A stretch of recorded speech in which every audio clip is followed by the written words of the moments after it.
Welcome to the Kolbe Cast, episode number 40. Glad you could join us. This week, we are delighted to welcome back Dr. Prudlo. As you may have heard in episode 39, Professor Prudlo brings a wealth of experience as a teacher and researcher in the world of higher education, and he's able to speak from that standpoint to those who are considering the next steps, namely continued education beyond high school.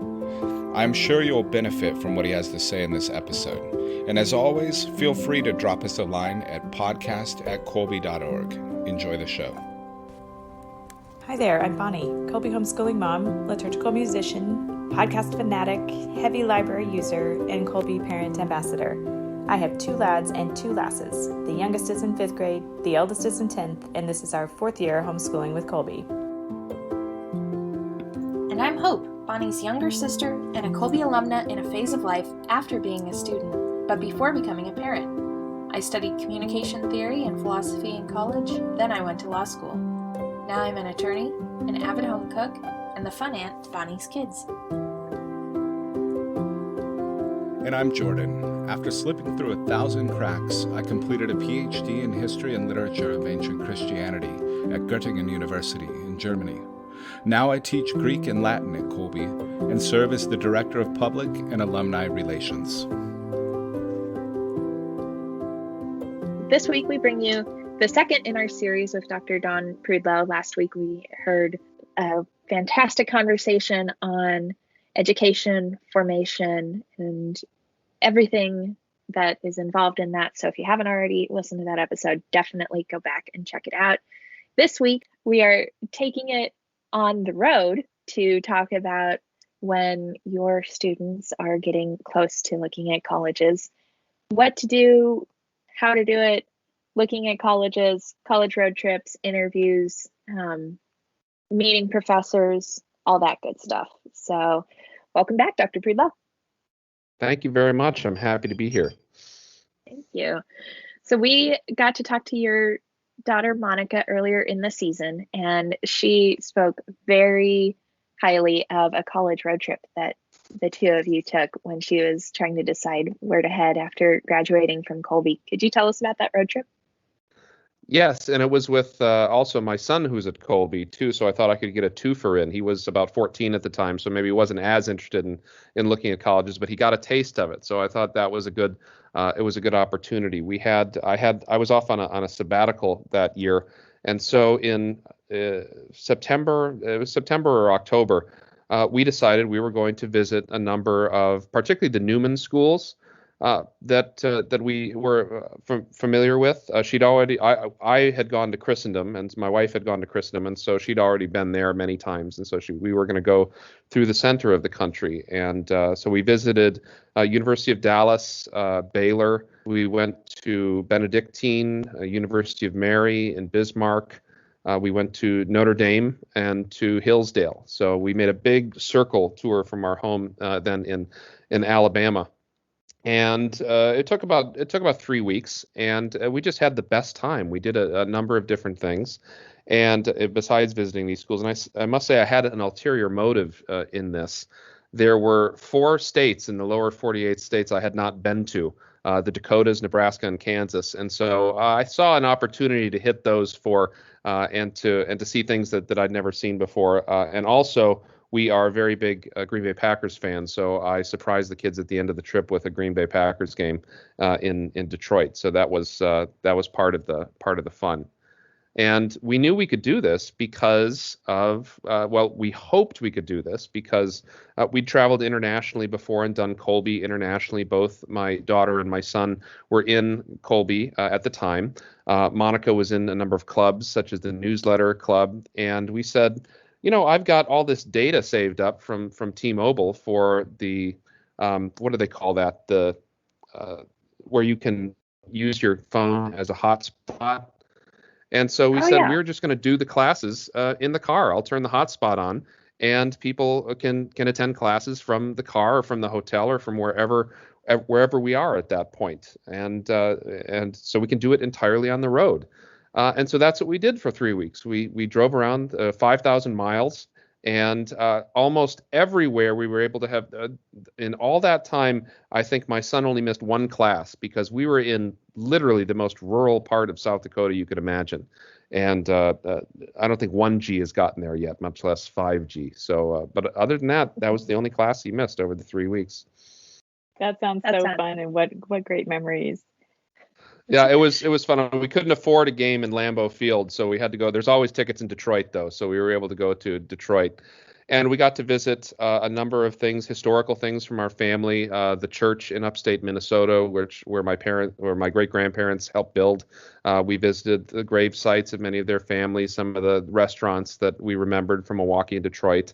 One time they had class during lunchtime, and so they and my two kids had class in the street, and I went into the restaurant, got the pizza, and we ate the pizza in the car while they were having the class. So we just made it work wherever we were. We got to go to Mount Rushmore. We got to go to Clear Creek Abbey for the first time when we were here. So we got to do a number of amazing things while still doing Kolbe and also being able to be physically present at all of these colleges, which otherwise would have, you might have had to fly to them or miss some of them and just visit them virtually. And just having physical presence on a campus that you're considering is really key. You want to visit in person. We were talking about Gen X last time. That's me. So now lots of virtual visits are available, but seeing there, and that makes such a difference. I can remember thinking, I really want to go to this school. And then when I went to visit it, I was like, nope. And then I went to another school that I really wasn't considering, but felt I still needed to apply to. And that was the place for me. So I can see the value in the visiting there. For Gen X, yeah, I found my college from a magazine ad. I mean, who does that anymore? Mm-hmm. But it is good to have the websites because you can do thorough research before you get, and so you have the right questions to ask when you arrive for your personal visit. Oh, that leads me right to my next question. So what kinds of questions do you think? Who do we want to seek out besides the admissions counselor? Well, you want to go to the admissions counselor, but remember the admissions counselor is like the used car salesman, right? They're going to give you the hard sell. They're going to give you all the best points of the school. They're going to give you the tour of all the shiny new buildings that they have, and maybe not the older ones. And so you need to look past that. You need to look past just the tire kicking in the admissions office. And you can go on the campus tour, and I encourage you to go on the campus tour. It's often led by the top students on campus, of course, and they're trained to talk up the school as well. But you also want to see, if you're interested in a particular field, ask if you can speak to a professor in that field. And many are willing to meet with prospective students. We love to meet with prospective students. I would also wander around the cafeteria and pick out a random student and a random staff member and just strike up a conversation with them, someone that is totally unrelated to the admissions office, and ask them, what do they like? What do they dislike? What are the challenges of this school? And in particular, you want to go to the chapel.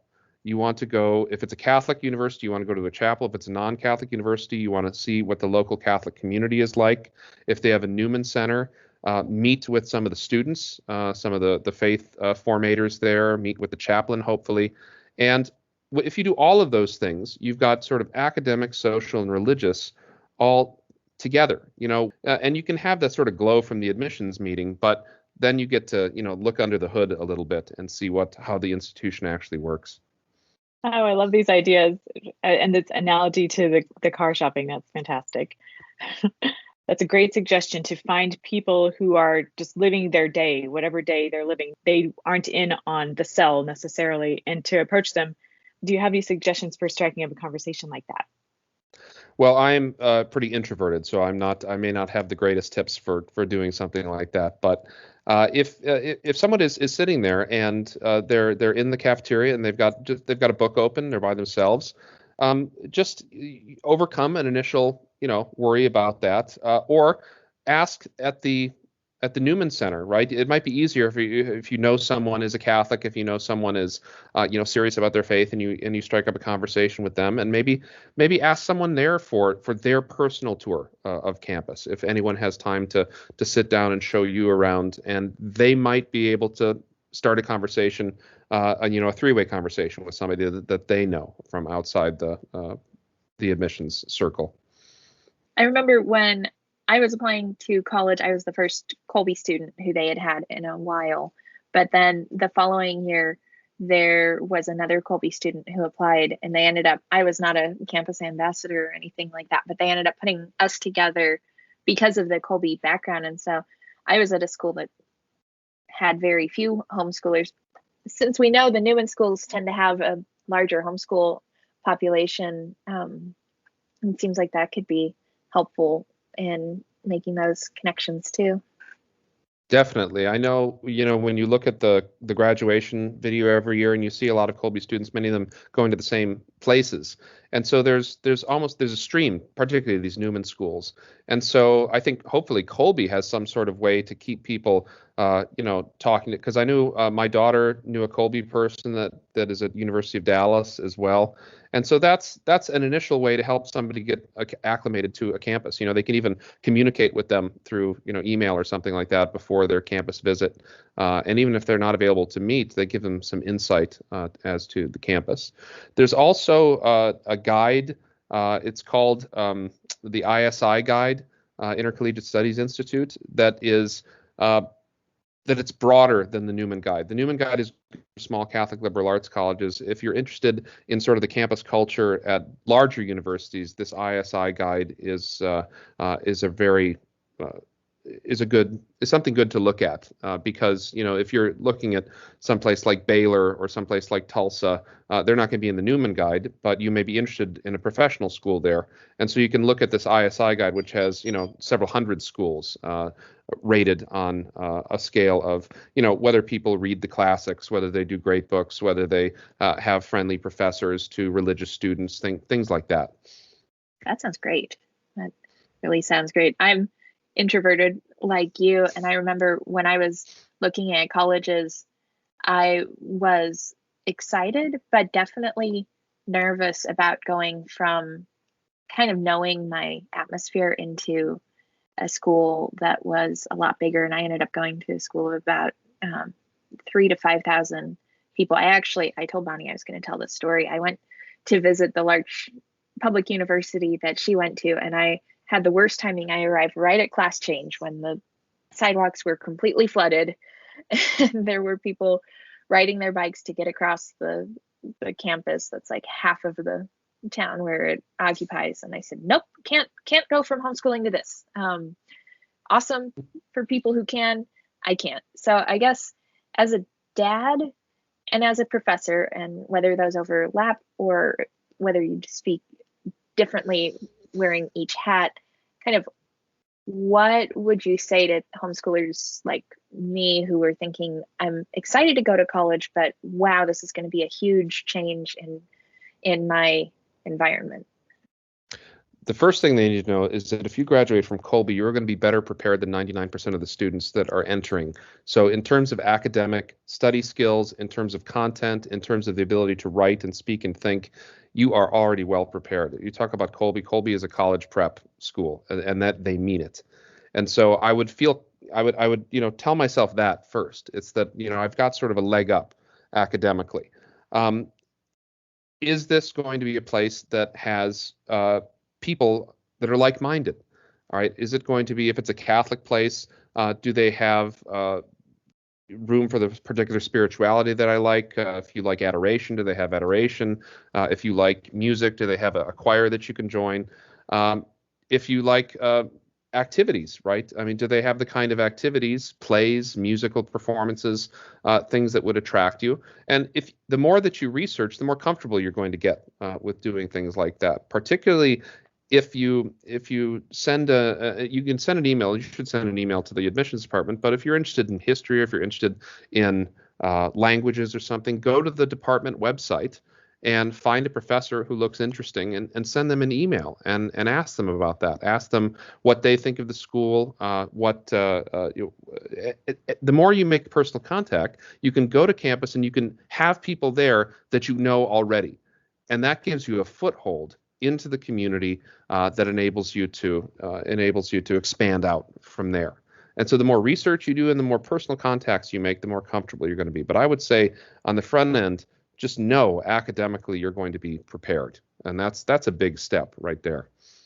Oh, yeah, I can see that definitely being a source of reassurance, knowing that going into this whole new environment, and that makes a lot of space to get a handle on all the other new things, and the immensity of them would probably be much more manageable to approach, I think, knowing that this large aspect of academics is already well in hand. So yeah, you were speaking on our last episode about cultivating relationships, students approaching professors and visiting with them outside of class. Here it starts before that, even if those students end up not in those classes with those professors, but it's almost like practice for that as well.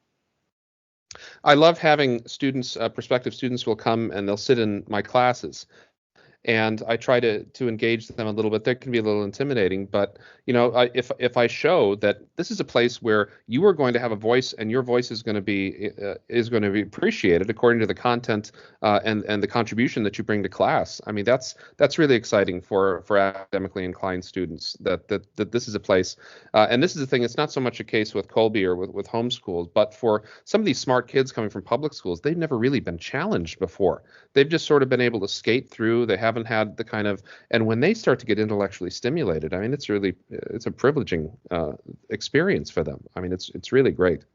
I mean, that if students know that it's not going to be like what they think, just high school it is. It's not, a popularity contest. It's not, all of these cliques and stuff like that. That this is, you're doing something serious here, and the academics is going to come first. The social stuff is going to come later, but it's not going to be as petty and time consuming as high school can be, which is one of the great things that Kolbe liberates people from, those really unnecessary experiences in teenage years.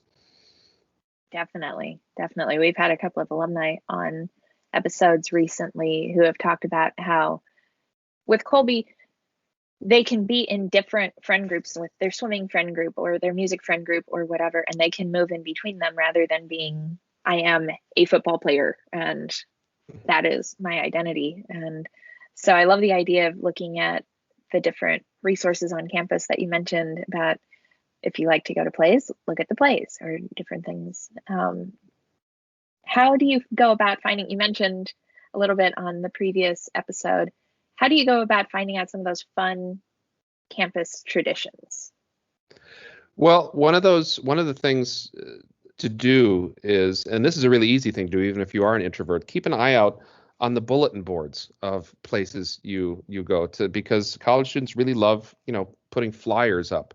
And that'll give you an idea of what's going on campus. What are interesting, what's weird, what's strange. You might find some red flags when you look at the bulletin board, but it also can alert you to interesting things that is going to enhance your collegiate life, because there's so many opportunities. There's so many cultural opportunities, travel opportunities, study abroad. It's really exciting for a person to have these kind of experiences for the first time. And so keep your eyes and ears open, and you're going to learn about these things. In terms of college traditions, that's when you want to start to talk to people. Whether, the college might have a tradition of a homecoming bonfire, or they have, various dances that they do, or, stranger things that we don't need to go into. But those are all binds people together in a community by having these kind of rituals and events. And for instance, colleges have actually done a good job in recent years of eliminating hazing culture. So students don't have to worry about that as much anymore. But the fun traditions have continued. And so that's a good development, I think, in college life. That would be. My college had the tradition of a bell that you absolutely could not ring until you had finished your last final. Otherwise, you would not graduate. So it was always. What would happen if someone tried to ring it? No one even tried. No one even tried. Everyone was scared too. Okay. Tried. There was one. Yeah. There was one class in my junior year where we were studying Thoreau's Walden, and so we got sent out to do nature journaling. And the professor, who was very, very, very tall, this professor went over and decided to call us back from our nature journaling by ringing the bell. And he was a professor. He was not a student. And all of us juniors were still like, oh, you ring the bell. He said, I've already got my PhD. I also find that that homeschool students, and you all know this, Kolbe students, there's this myth that homeschool students are socially stunted and everything like this, and it's absolutely the opposite. I find it's the public school students that are often socially dysfunctional and have to learn to navigate college. I find Kolbe and homeschool students to integrate very, very easily. Do you have a number of homeschool students now? Yes, the number is increasing every year. It's really amazing, and they're the ones that can write the best, and they speak the clearest, and they're really good students. And they speak to me as if they know how to talk to adults. It's amazing. That's awesome. Have you seen with Kolbe students who are used to being very challenged, like you mentioned, that being different than some of the public schoolers? Have you seen homeschoolers almost overcomplicate things when they get to college because they're used to Kolbe's rigor, and then they get this kind of disparity with people who have an opposite background? I know I can be way too harsh on myself, or different things like that, where I think, am I doing enough? And I went to office hours one time in college, completely worried about something, and the professor said, "You're one of the students who doesn't need to come to office hours, but does. And I'm more worried about the students who do need to come to office hours and aren't." So I think I loved what you said about reassuring yourself if you're a Kolbe student looking at a college student that you can handle it. But I don't know, any tips for like calming down those of us who tend to overthink our Family trait. academic performance? It's a family trait. That's exactly what I've noticed too. I had a girl. We had 4 papers in class. She was homeschooled, and she came to my office hours just in a tizzy because she got an 88 on the first paper. And then she proceeded to get a 92, a 95, and a 97. And I still saw her after every single, what did I do? How can I learn? How can I do better? And it was really great because she continued to improve.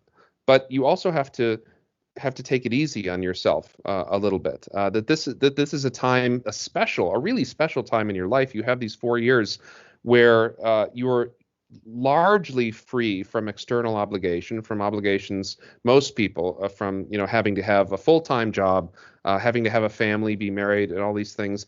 And so you have to take time for yourself to let these things sink in, to be and to learn who you are. I mean, this is the great thing. You grow into your own personality really during these 4 years in college, and you have to allow that to happen. And you have to be kind. I mean, sometimes these are buzzwords, but you have to be kind to yourself, right? You have to know that not everything is going to be absolutely perfect. That some classes are going to be harder than others. And that that just because you get a bad grade doesn't mean that you personally are a failure. You may have gotten a bad grade because the professor knows that you can do better and can challenge yourself to do this. And so constantly take time, make time for spiritual growth, for spiritual reading, make time for alone time, make time for social time, and just go to a basketball game every once in a while. I mean, it's experience the full panoply. And sometimes and this is what I'll do. When I write, I always finish before I'm done writing, when I have more to say. And so I finish and I say I could write another 2 pages, but I'm not going to do that because that'll give you a head start on writing tomorrow. I'm going to go take a walk and do something else. And if you do things in such a way that you can give yourself extra time, I call it marinating. So I'll get a paper topic, and I don't want to start on it right away. I'm just going to roll it around in my head for a couple days or a week or so. And so I let it marinate. And it turns out that thoughts, just like food, is a lot better after you marinate it for a while. And so don't put all that pressure on the front end on yourself. Get things done. Have a schedule, but don't be so rigorous that you forget to be a human. You're not a walking brain. You're a human person, and so all of the aspects of a true human life need to be fulfilled in college, and that's where you learn to do it. That's when you should be learning to do it. I visited Thomas Aquinas College in Ojai, California, and I didn't end up going there, but I was so struck by the students they have this beautiful California mission architecture. And when I visited there were just students hanging out outside around the beautiful architecture with the California weather. And so I went to a different school, but I found an outdoor location and an indoor location where I wanted to hang out. And there was a very large tree in front of the all-girls dorm where I lived. And so I would spread out a blanket and do homework outside if it was possible. Find these places of beauty. And that's one of the reasons why we have beautiful college campuses. It's for a place of contemplation and a place of social activity too. I mean, it's there. Yeah, the study rooms would just help with focus so much and feel like, oh, I'm physically entering into this tradition as well as intellectually entering into it. So I'm because we're human persons, right? I mean, that's what we need. The University of Mary has this beautiful library. It's all a window on the side, and it overlooks the Mississippi River and looks out to the west. And it's just a place where I could just spend hours just sitting there and reading. And you look up every now and then. But students today especially have to learn to find a place to disconnect, right, from all this electronic things that they have, not to be, because that's the problem. I see students, they're walking, next to each other on looking at their phones, and they're missing that kind of real genuine human interaction that the campus gives them. And that's what I look forward to for the Kolbe students so much, is to actually have this kind of physical interaction. That's the one thing that they don't get at Kolbe, and they're going to get it in their college experience. And I think they're ready for it. You said you took your trip in September, right? Is that right? Yes. So it was a few weeks. So you had good weather for the most part. I was thinking about the weather in some of those northern. Yes, it did. It did snow on us once in late September in Minnesota. But other than that, it was beautiful fall weather. It was just it's a great time to visit. It's sort of before the season of college visits starts. If you can go early in the year, people aren't as overburdened with work yet. They're more willing to talk. They have more time, professors and students alike. So if you can go early, preferably early fall, but early spring is also, an option. Most colleges like to take applications early. So if you can go early fall, you should start looking by your sophomore year, and then have some trips planned for junior year. Oh, that's a good tip on the timing. It's after the semester has gotten underway, so it's not the newness of getting the semester off the ground, but it's not close enough to finals or breaks or things like that people are singularly focused on that. Okay, that's a good thing to know. What are some ways to discern what sort of school is best? Thinking about Catholic versus secular school, or a large campus or a small one, or I think it seems pretty consistent that schools want students to live on campus at least their first year, or making that decision to live off campus. What do you see are some ways to sort through these decisions? Well, I definitely think students should live on campus for a year or two, before they do their own thing. It helps to structure their time, to structure their space a little bit better, and get away from home, which is, a useful thing, but it's different for different people. And they should also make sure, coming from the Kolbe tradition, that wherever they go, secular or Catholic school, that there's a serious Catholic presence that they can be a part of, even if it's a good parish that's near, hopefully within walking distance, or if there's a good Newman center, or if it's a Catholic university. And if you go to a bigger Catholic university like Notre Dame, make sure that you find solid Catholic people, and there are many good things happening at Notre Dame or Catholic University of America, where you can find good, authentically Catholic stuff that's happening. So if you have that spiritual foundation set, then you can begin to expand and look at what kind of programs you're interested in. I'm really opposed to people, thinking they have to declare their major before they even set foot on campus. I really dislike that tendency. But with the professionalization, people are really thinking about that. You should be able to, if you don't go to a school with a core, like many of the Newman schools, hopefully there's something like the honors program at TU that can expose you to a broad range of different things, because you may go in thinking you're going to do accounting, and you may come out deciding that you want to be a botanist or a philosopher. That's what college should be for. And you shouldn't put the blinders on so early that you miss those great opportunities. Some of the greatest meetings that I've attended to were classes that were far out of my field. and I learned an incredible amount. I was accidentally at University of Virginia a TA, even though I did medieval studies. I was a TA for a Buddhism class because they needed someone. I didn't know anything about it, and so I learned it along with the students, and it was a fantastic class. I won't say you will learn something from every professor. I can point out one or two that I didn't learn very much from at all, but you will learn something from almost everyone.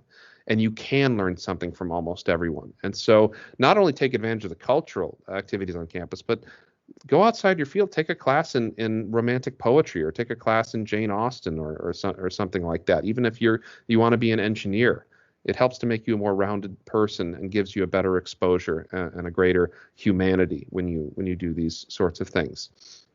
So you want to look out for professional programs that might interest you, but also be open to that formative experience, that holistic formative experience. Sure, that makes a lot of sense.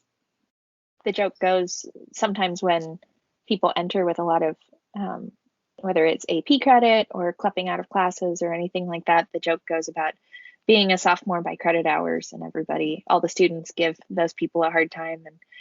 And because I think that gets to the deeper truth of, like, until you've lived the experience of being on a college campus, even if you're academically ahead, that these years are formative. Like you said, you're developing and discovering your personality. And I think sometimes we don't talk about that enough in Catholic circles, because we get nervous at the whole idea of, like, discover yourself. But it really is true that everybody is uniquely designed, and that college is this opportunity to learn a lot more about your own gifts and your own talents and put them in context of civilization and society and things like that. And so I know some people are in a great rush to finish their degree and get out into the workforce, whereas others are kind of just there for the few years. And I know my school charged the same amount of tuition for full-time enrollment, anywhere between 12 and 18 credit hours for a semester. And so that worked out well, because there was some flexibility of how many classes you took so that you could have time to do other things as well and stay academically rigorous. But I think that also gave us room. I took a history of pirates class, which was very interesting. Went all the way back to, yo ho ho and a bottle of rum pirates. And then we had to do a final presentation, and I did it on fashion piracy, which was kind of interesting. It's completely outside of my field. But I think having schools that have that structure where you can take more or fewer classes can help encourage that, just, I'm here, this is a whole person experience, as opposed to, I'm paying for each credit hour, and so I need to pay for this hour to get this part of my degree to be able to get out at this time. So yeah, just for parents, just a couple of things to note. Don't be frightened off by what I call the top line number, right? You'll see these exorbitant costs for college, and no one pays that number. There's always going to be financial aid. There's always going to be scholarships. There's always going to be grants. And so don't get frightened off by that. Also, like Hope said, if you have 18 credit hours included, go ahead and sign up for 18 credit hours of classes. There's a drop period where if you find you don't like the class, you simply drop that. Or if don't think you do well. So there's that possibility. I also want parents to, take a step back. Of course, they're interested in, bang for the buck, and is their child going to get a good job? And they should be concerned about those things. But I'd ask them to take the focus back a little bit. Think about, it's important what your child does, but that college is supposed to be a period of human formation, holistic formation, who your child is going to be as well. And so it's okay if they take some philosophy classes. It's okay if they take some religion classes. It's okay if they take some history classes, even if that doesn't lead directly to some sort of monetary benefit. And I think that the fact that they're at Kolbe already, they know that, and they know the importance of things like that. But I know people can get, anxious in, given economic conditions and things like that.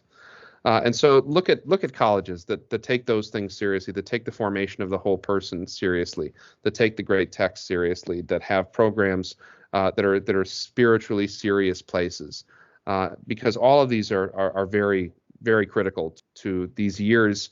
And it's nervous from a parent's perspective, right? I mean, you've been with them for 18 years, and now they're going off, and they're becoming their own person.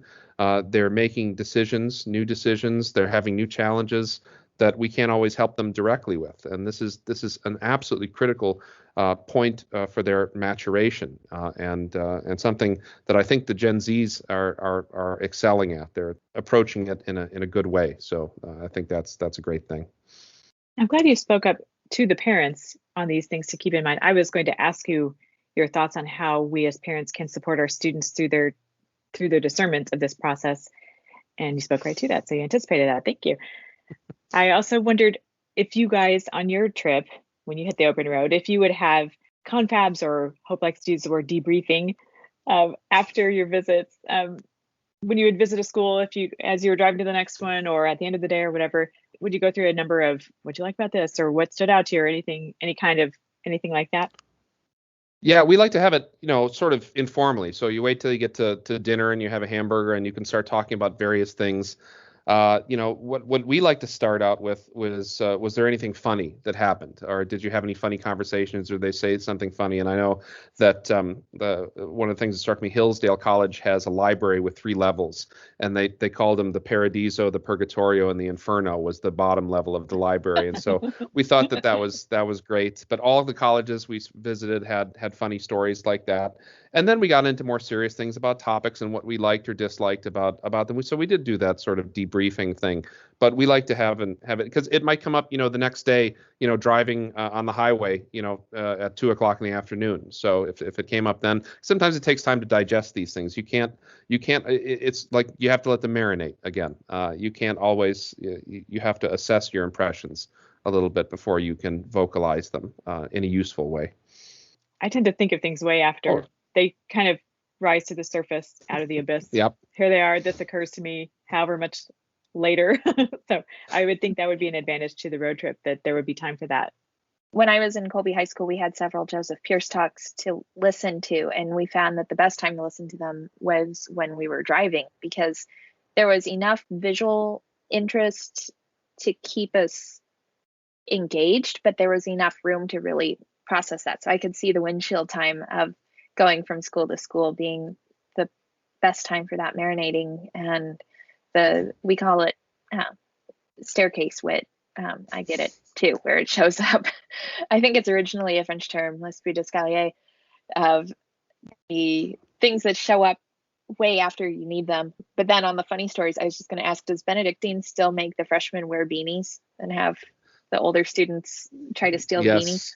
At least for the first week or two. I thought that was so cool. My daughter didn't think that was that great. I thought it was fantastic. Well, a friend of mine met her husband when he stole her freshman beanie. So there you go. Exactly.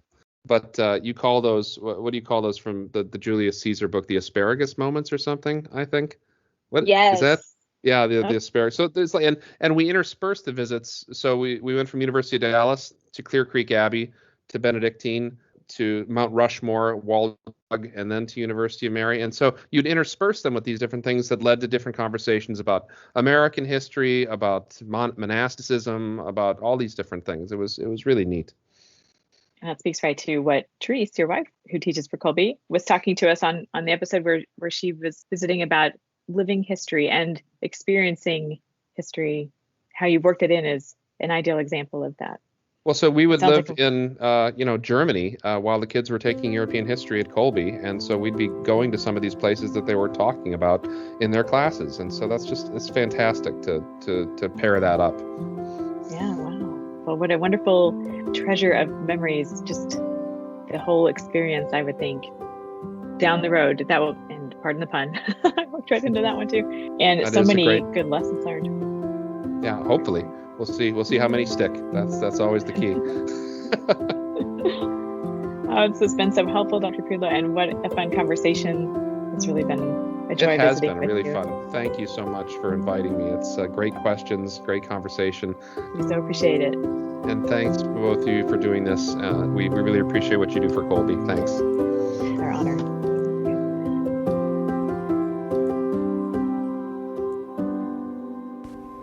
Mary, our Mother, pray for us. St. Maximilian Kolbe, pray for us. ad maiorem Dei gloriam.